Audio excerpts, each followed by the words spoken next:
Gastrointestinal reflux disease, GERD, also known as acid reflux or heartburn, is a condition where stomach acid comes up into the esophagus and starts causing burning and irritation. Now, we know that there are certain foods that can absolutely make this problem worse, and today we're going to cover 10 foods that you may or may not be aware of that are making your reflux problem worse.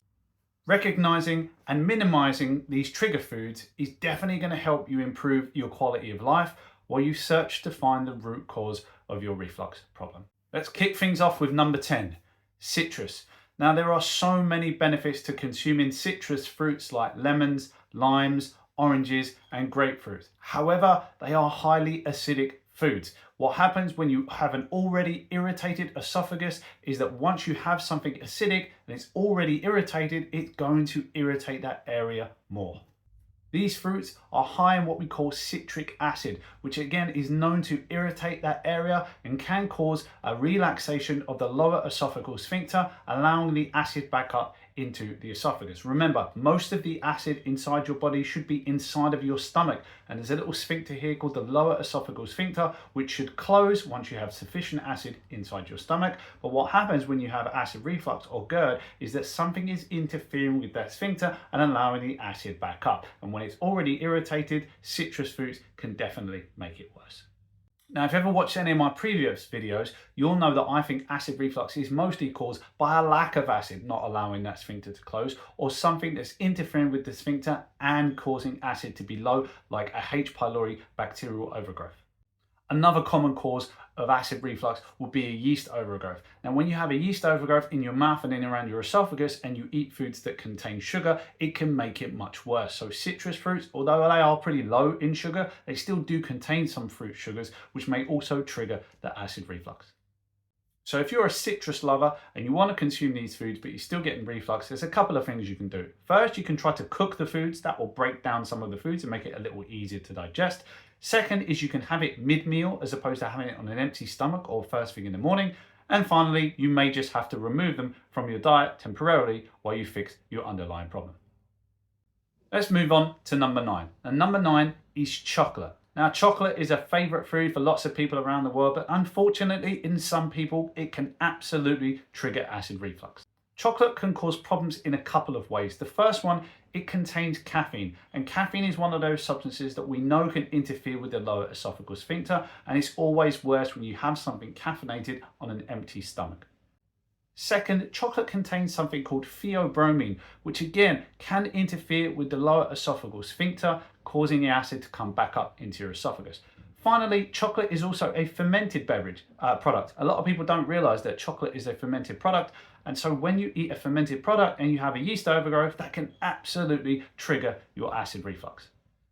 The good news is that not everybody reacts in the same way to chocolate. Some people can eat it and they'll be absolutely fine, where other people can only eat very small amounts and definitely have an issue. I think there's a couple of ways that you can try and eat chocolate without it causing your problems. First is to try to buy the highest quality chocolate you can that's less likely to have mold. Lots of the cheaper chocolates are not processed correctly or they're stored incorrectly, and then they can get more mold on them, which will definitely trigger your reflux if you have a yeast problem. Finally, you can try chocolate that has a little less cocoa in it, so something that has 40 or 50% chocolate as opposed to something that has 90 or 95% may buy you a little bit of time and allow you to eat chocolate on occasion without getting acid reflux. Number 8, coffee. Again, we just spoke about chocolate having caffeine, and caffeine is definitely a trigger for acid reflux in a lot of people, but not just that, it can definitely cause bloating in a lot of people because coffee, especially on an empty stomach, can cause a lot of problems.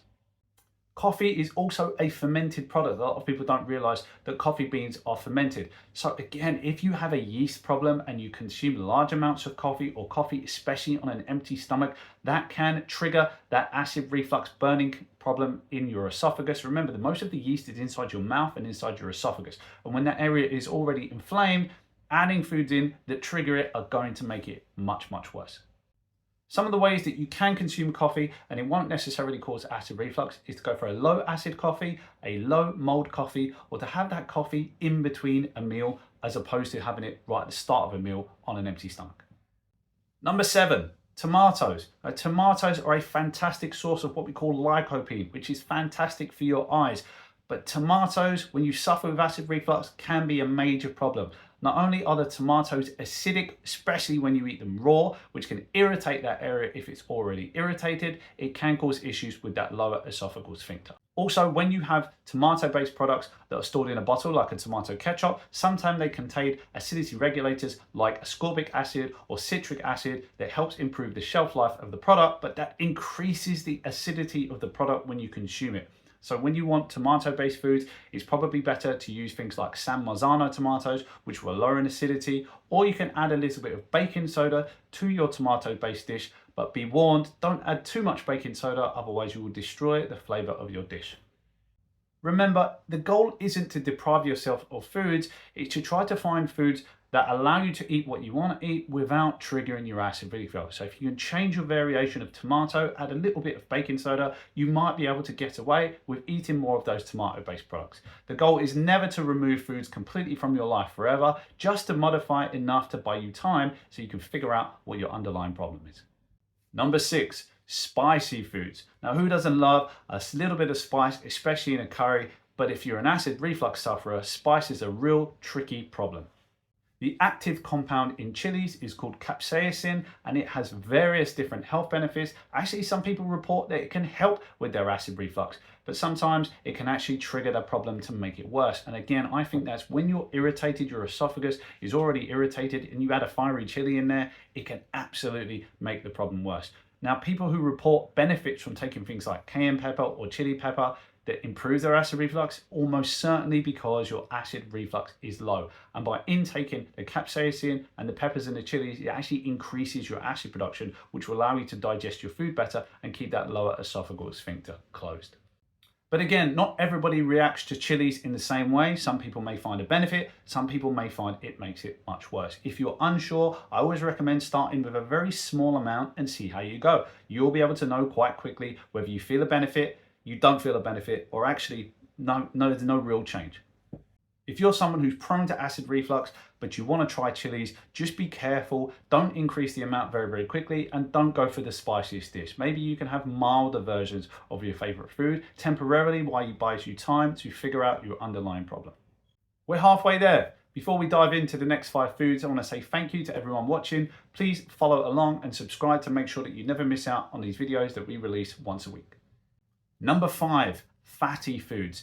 Now, fatty foods can be a very particular type of problem, especially if you have what we call bile acid reflux.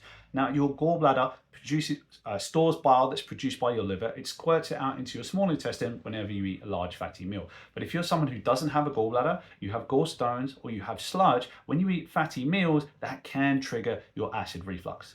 Also, when you consume fatty meals, it does slow down the digestion and the travel through your digestive system. Now, in some people, that will create more pressure inside the stomach, pushing that stomach up into the esophagus, almost creating like a hernia type symptoms, which will make your reflux much worse.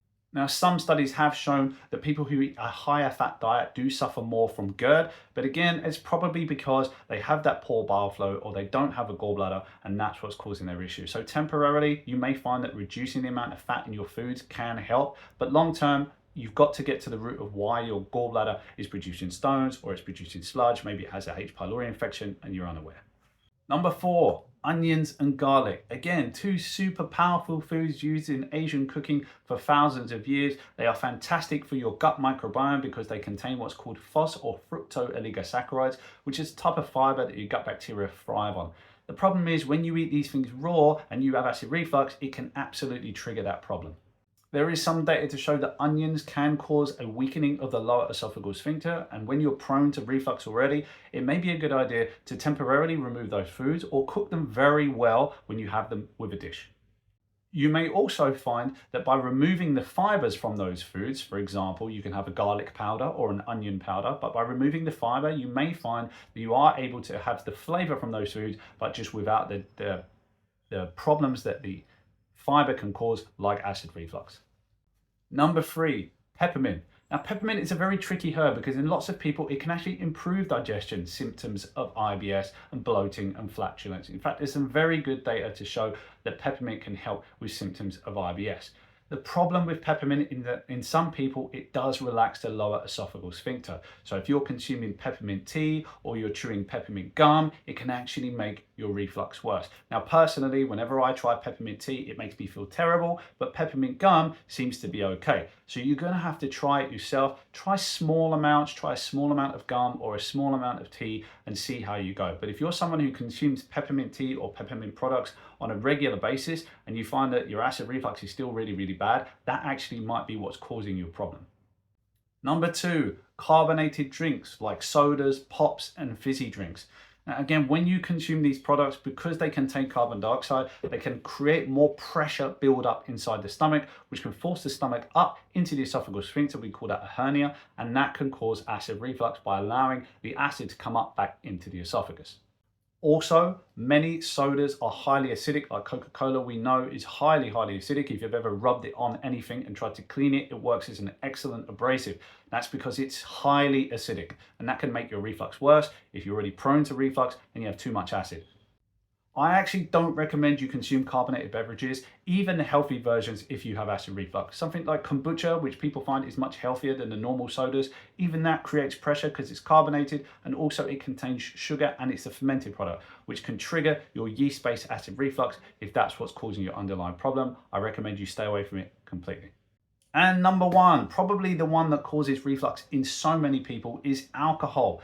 Alcohol causes problems in 2 ways. 1, it's highly acidic. 2, it contains sugar, and that sugar can trigger off yeast-based acid reflux.